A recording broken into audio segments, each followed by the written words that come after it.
নমস্কার বন্ধুরা, ভ্রমণ চ্যানেলের দ্বিতীয় ভিডিওতে আপনাদের সবাইকে স্বাগত জানাই। আমরা এই ভিডিওটিতে ভাইজ্যাক ভ্রমণের দ্বিতীয় পর্বটা শুরু করব। চলুন শুরু করা যাক।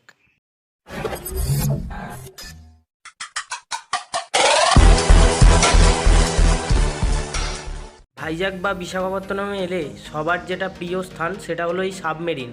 তো সাবমেরিন অনেক ভিডিওতেই দেখিয়েছে, সবাই বাইরে থেকে দেখিয়েছে। আজ আমি আপনাদেরকে দেখাবো যে সাবমেরিনের ভিতরে কি আছে।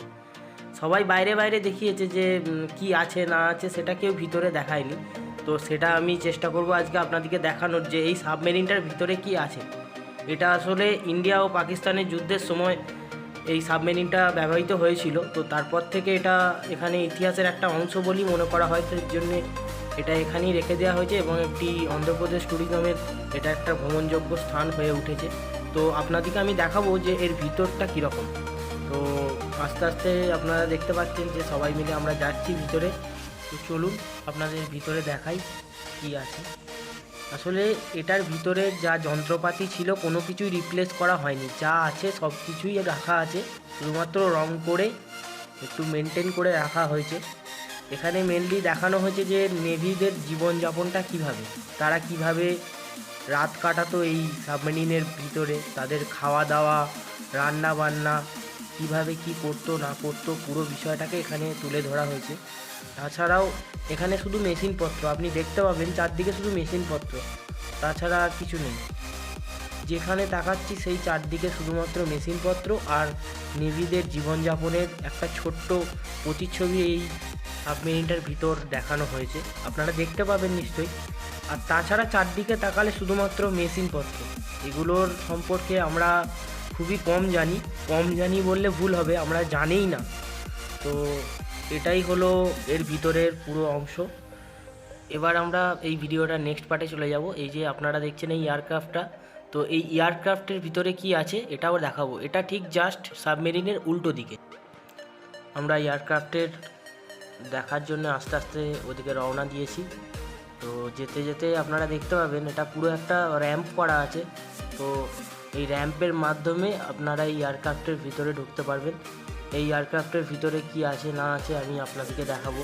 আপনারা দেখতে পাবেন যে ওই সাবমেরিনটার মতন এখানেও অনেক যন্ত্রপাতি রয়েছে এবং এই যন্ত্রপাতিগুলো সেই যুদ্ধের সময় থেকেই রয়ে গেছে। এটা একটা ইতিহাসের টুকরো হিসেবে এপি ট্যুরিজম অনেক যত্ন সহকারে এটাকে রেখেছে। থ্যাংক ইউ এপি ট্যুরিজম, এই জিনিসটাকে এত যত্ন সহকারে রাখার জন্য, আমাদের মতো ভ্রমণার্থীদের জন্য এত সুন্দর করে রেখে দিয়েছেন যাতে আমরা গিয়ে দেখতে পাই। আপনারা বেড়াতে গেলে এইখানে দেখতে পাবেন, দেখে বুঝতে পারবেন। এখানে যে ভিডিওতে দেখাচ্ছি সেটার ফিলটা যতটা না, আপনারা বেড়াতে গেলে এই জিনিসটা যদি দেখেন এটার ফিলটা আরও বেশি পাবেন। এখানে গিয়ে জাস্ট আমরা স্টান্ড হয়ে গেছিলাম যে কীভাবে এত সুন্দর টেকনোলজি, এয়ারক্রাফটের ভিতরটা কীরকম হয়। আমাদেরও একটা কৌতূহল যে কীরকম হয় এয়ারক্রাফটের ভিতর, বা মার্চেন্ট নেভির যে সাবমেরিন আছে সাবমেরিনটার ভিতরে কীরকম হয়। তো আমরা আস্তে আস্তে সেই জিনিসগুলো দেখলাম এবং অনেক অজানা তথ্য আমাদের জানা হলো। দেখে বেশ ভালোই লাগলো। আপনারা যেতে পারেন।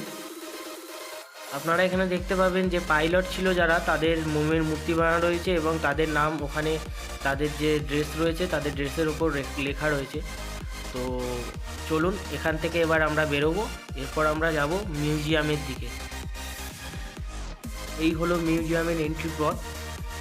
এই মিউজিয়ামটায় আসলে এই যে আপনি সাবমেরিনটা দেখলেন এবং এই যে আপনাকে যে এয়ারক্রাফটটা দেখালাম, এই দুটোর ইতিহাস, এই দুটোর যে সৃষ্টি ধ্বংস, আমাদের দেশের জওয়ানদের যে বলিদান, পুরো যে ইতিহাসটা, তো এই মিউজিয়ামের মাধ্যমে পুরো বিষয়টাকে দেখানো হয়েছে এবং ফুটিয়ে তোলা হয়েছে। এটা এখানে কি হয়েছিল, এটার ইতিহাস, কিভাবে ইন্ডিয়া এই যুদ্ধে জয়লাভ করেছিল, সমস্ত কিছু এই মিউজিয়ামের ভেতর তুলে ধরা হয়েছে। তো আস্তে আস্তে আপনারা যতটা এগিয়ে যাবে ভিডিওটা, আপনারা দেখতে পাবেন যে কিভাবে বিষয়গুলো তুলে ধরেছে, কিভাবে আমাদের এই যুদ্ধে জয়লাভ করতে হয়েছিল। তো পুরো বিষয়টা এখানে তুলে ধরা হয়েছে।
তো চলো বন্ধুরা, আজকের মতো ভিডিওটা এখানেই শেষ করব, নাহলে অনেকটা লঙ্গার হয়ে যাচ্ছে ভিডিওটা। আসলে আমি ভেবেছিলাম যে এই ভাইজ্যাক ভ্রমণের 3টে পার্ট বের করব, কিন্তু ভাইজ্যাক ভ্রমণের যাত্রাটা যত বড়, এই ভিডিওটা এরপর বাড়ালে অনেক বড় হয়ে যেত। আর এই যে পার্টটা পুরোটা দেখালাম তোমাদেরকে, এটা তোমাদের কাছে না তুলে ধরলেও খারাপ হতো, তো যার জন্য আমি এটা পুরোটা দেখালাম। তো নেক্সট পার্টে আমরা দেখব বৌদ্ধিস্ট মনেস্ট্রি আর লাইট হাউস থেকে পুরো পোর্টের দৃশ্যটা। আর নেক্সট সবথেকে লাস্ট ভাইজ্যাক ভ্রমণের লাস্ট পার্ট, সেটাতে আমরা দেখব আরকু ভ্যালি, ঘোড়া কেভস, ক্রিটিকি ওয়াটারফলস, প্লাস আরকু যাওয়ার পথে যে সুন্দর মনোরম দৃশ্যগুলো আছে সেগুলো আমরা কভার করব। তো চলো, ভিডিওটা ভালো লেগে থাকলে লাইক, শেয়ার অ্যান্ড সাবস্ক্রাইবটা করে দিও। নতুন চ্যানেল শুরু করেছি, যদি ভালো লাগে সাবস্ক্রাইব, শেয়ার আর লাইকটা করে দিও। Thank you.